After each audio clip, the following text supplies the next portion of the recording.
my first afternoon in Branson, Missouri at the MSPA show.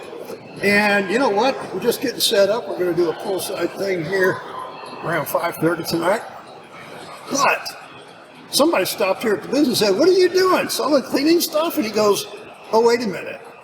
I told him it's a podcast. Joe, he even said I couldn't read, so let's see if I can talk. Joe. Yes, sir. Welcome to the podcast. Thank you very much for having me. Hey, and you're the first one, so what are you here for?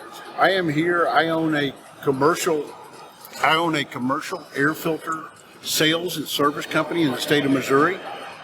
We currently service about 19 Missouri school districts, and we supply, and some we actually supply the filters and do the installation, and we do about 7 Illinois school districts. So filters, we're talking little bitty small things that I can do at home? Little, everything from little to big. We have schools that have 1,600 filters in one building. So what's the average size of a filter? 20 by 25. Okay. And you do how many of them in a day? We do about 8,000 filters a week. Wow. So I would suppose that there's a big warehouse that supplies you. I have 3 places where I store filters that I take them on every week. We store filters in St. Louis. We store filters in Springfield for my guys in Springfield, and I store filters in Columbia, Missouri, where I also store filters and have employees there. First year here? No, this is probably about my 15th. 15th? Oh, so you're old hat at this. No wonder you're so relaxed. Yeah. My very first school district I ever sold was Branson School District. Oh, yeah, okay. So where are you from? Where's home? Well, I live up near St. Louis, but I've always had employees full-time down here. So I come here usually every week down to this area. So instead of coming down on Tuesday, I came down on Sunday today. Aha, so we get the service early. Yes. I brought the stuff down here for my employees that I need to bring, like paychecks and all that kind of stuff.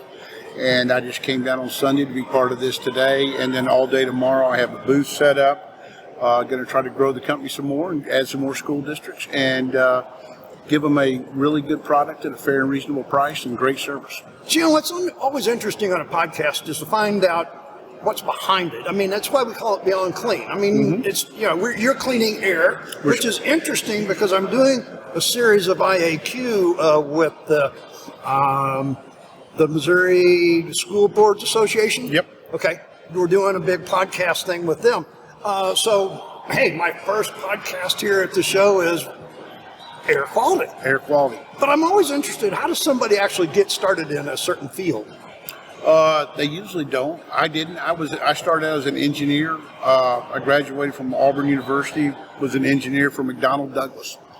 And I wanted to own my own company, and I took over a little filter company that had 225 customers, and now we have 8,000. So why did you take over a company with filters? I mean, there's all kinds of companies out there. It was just something I figured I could do. I understood. I knew the numbers. I knew how air filters worked. I knew quality air is important, especially to schools. I didn't do schools for probably the first 5 years. So. Oh, really? Yeah, we started out doing restaurants and commercial buildings, and then we decided that I should probably try to do some in schools because there's a big demand for them. And so I've owned the company now for 27 years, almost 27 years. And you're still trying to grow it. And we're still growing. We've grown every year for 27 years. There was 1 year we had less than double-digit growth, and that was because I lost a place called Consolidated Stores. You heard of them, they're Big Lots. I did all the Big Lot stores, and they filed bankruptcy back in about 08, 06. And when I lost all that business, I only grew like 4% that year. Oh my gosh! Oh, so terrible. Yeah. So we just started reaching out to other types, and we found schools. There's a real need for it. There's a lot of information out there on filters, and COVID even made it more prevalent. Well, I was going to say COVID. I'm in the cleaning industry. We talk about everything in the cleaning industry. So, I've got education classes for cleaning, and so. Yeah, COVID did me a favor, to be honest. Well, it sure didn't hurt us. Right. We got hurt on the service side of restaurants and stuff like that were shut down in some of the cities. We missed services there because they couldn't allow people to come in and sit down. But you had others picked up. Well, I had others that picked up. And what was that? School districts and office buildings. You know, I was talking to a guy, and he was talking about the fact that all of these parents and teachers and general public are bringing all kinds of air purifier systems into the school, and now he's got all these different types of air handler things to clean. Yep. You in that? We do some of that. The small units do such a small space that it really doesn't benefit the whole room. I've sold some that were big enough to do a whole room. We had a child that was had real bad allergies, really bad, and we sold a portable unit that would service the size of a classroom for that child, and we had it put on coasters, so as he got older and moved to different rooms. Right. You can move with it. You move it with them. It had about a 6-foot cord on it. You put it in the room, you get it there about an hour before the child would come, so it could start changing over the air and getting the stuff out. So, You know, I suffer from COPD, so I Yep. mean, I understand the quality of air. Yep. Filters have changed over the 20 years you've been doing this? yes, filters have changed. Filters become more consistent because testing, ASHRAE is what you test filters to. Okay. ASHRAE 52.2. Those are a testing standard. What would happen is people would test filters at different test facilities, but they were able to define the parameters of the testing. And what you found was when people wanted the filter to be more efficient, they would ask for the motor to blow less air so it would catch more dirt. Because the way they measure it is you have so much weight and dust particles that they expose to the filter, and then you reweigh the filter to see how much dust particles it holds. Right. Of what you put in. Right. Is it 90%? Is it 80% of the dust particles? But they found that if they slow the motor down, it'll hold more. So now they can. It actually collects more that way? Oh yeah. If the air's moving slower, less stuff will go through. And so they started making a standard where everybody had to have the same velocity of air, and they standardized it about. Made the playing field even for everybody. Well, because then people couldn't brag that their filter was a MERV 10 instead of a MERV 8. Because everybody was kind of swaying the test a little bit their way. Well, look what ours do. Ours are a MERV 9. Well, and in school districts, it's recommended that they have nothing less than MERV 8 in a school. MERV 8. MERV 8. And so that's your baseline. So when did MERV 8, when did that become the standard? How long ago? About 15 years ago, they started standardizing. They came up with MERV charts and MERV ratings, and now your filters are bought by MERV ratings. So it really helped people that aren't filter people easier to understand the filter world.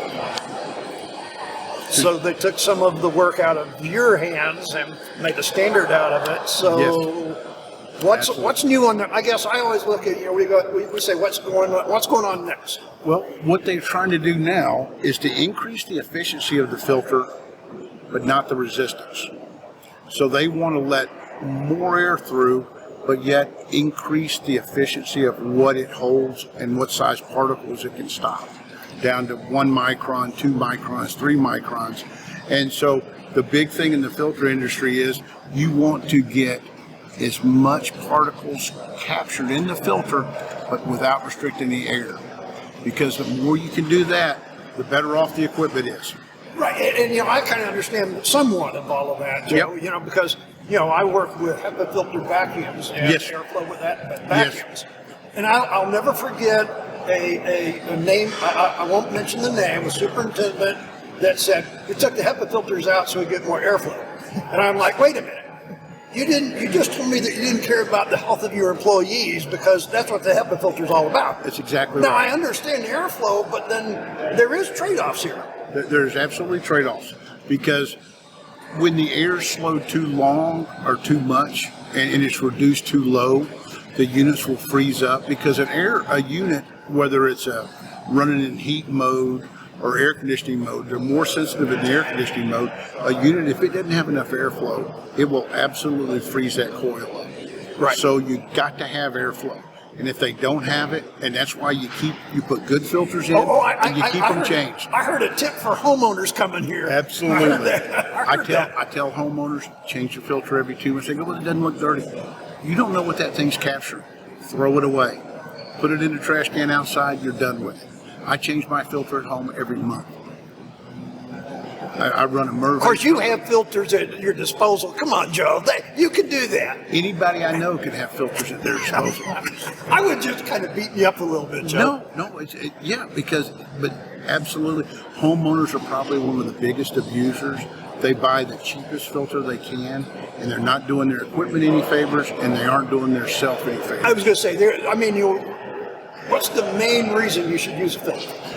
Protect your equipment, protect your coils from getting dirty, because as soon as you let those get dirty, you got big problems. And you get to pay big bucks to get them clean. And also, if you use a good filter, you'll have less dust in your house. You'll have more allergens taken out. At MERV 8, you begin to take out the mold spores and the bacteria. So MERV 8 is something we can get for home? Yes, absolutely. We just have to know to look for it. You have to know to look and ask for it. So, folks, here is Joe. What booth are you going to be on, Joe? I do not know. Don't even know what booth it is. But, hey, you know what? I guarantee you, if you come to the MSPA show, I will be in my booth all day tomorrow. All day tomorrow and, some Tuesday? Or They is don't it just do all Tuesday. Monday? The vendor show is all Monday. All Monday, okay. All Monday. They come in about 10:30. They stay through lunch. They eat at the show, and they go around. And so we will be in the booth educating as many of them as we can. And now, this is a podcast, so Yep. this is going to be something that's always going to be there. So how do they find you, the name of your company, all that good stuff, Joe?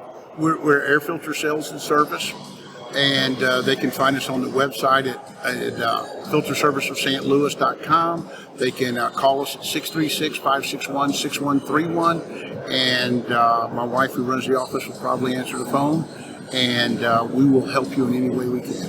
Joe, thanks for coming in and having a spot on our podcast this afternoon. Thanks for inviting me. This is pretty neat, my first podcast. Thank you.